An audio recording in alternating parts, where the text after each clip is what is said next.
new horror movie tells the story of Karen, a racist white woman who terrifies a black family after they move into her neighborhood. Because you know the one conversation that society as a whole has neglected in recent years? How racist white people are. Literally no one ever talks about it. Tell me about your new neighbors.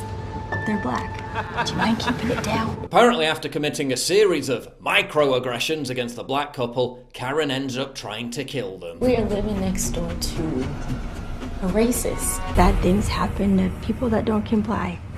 Actor Taryn Manning, who plays the role of Karen, declared that she felt a social responsibility to play the villain to effect change around the globe. What's been going on is devastating. It's time for change and for me to be part of the bigger picture. Really? You see, what I think's more devastating than some fictional stereotype based on a meme is 6 straight months of violent BLM rioting that left dozens of people dead, small businesses reduced to ash, and $2 billion in damages. Largely peaceful demonstrations. Is a 32% spike in homicides in major cities like New York, Dallas, and Chicago over the last year. Is one single weekend of Juneteenth mass shootings across 7 states that left multiple people dead and dozens injured. Is a white woman in New Jersey who joined the Juneteenth celebration being viciously beaten by a mob. Is a gunman in Georgia and Alabama who was involved in 3 separate shootings before telling police he deliberately sought to hunt down white men. Is a Puerto Rican mother of 2 in Chicago being dragged out of her vehicle and executed on the street. Apparently, now it's racist to identify the perpetrators of violent crime. But let's just say Yasmin Perez wasn't murdered by a Karen. Turns out none of this was carried out by some racist white woman called Karen. Well, imagine my shock. Imagine my surprise that the hashtag #StopAsianHate campaign suddenly went quiet when all the perpetrators of the violent crime against Asians were revealed. You see, movies like Karen are required to amplify the narrative that white people represent the biggest violent threat in America, because real life kind of suggests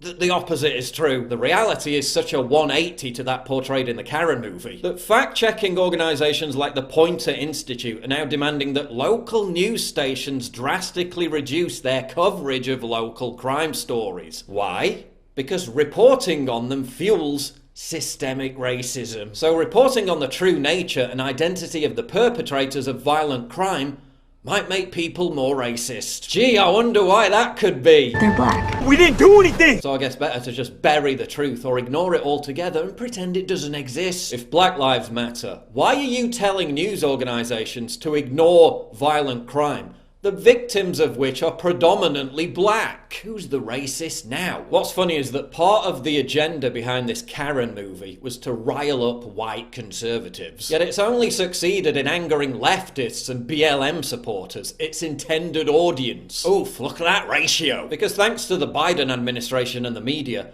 they're all living under this delusion that violent white supremacists are running amok everywhere. The top domestic violent extremist threat comes from the white race. So now they're all having anxiety attacks on social media over this Karen film. They made a movie about what black people that live next to racists have to actually endure every day for entertainment. They love profiting off black trauma. They really want us to watch more black trauma porn. Yeah.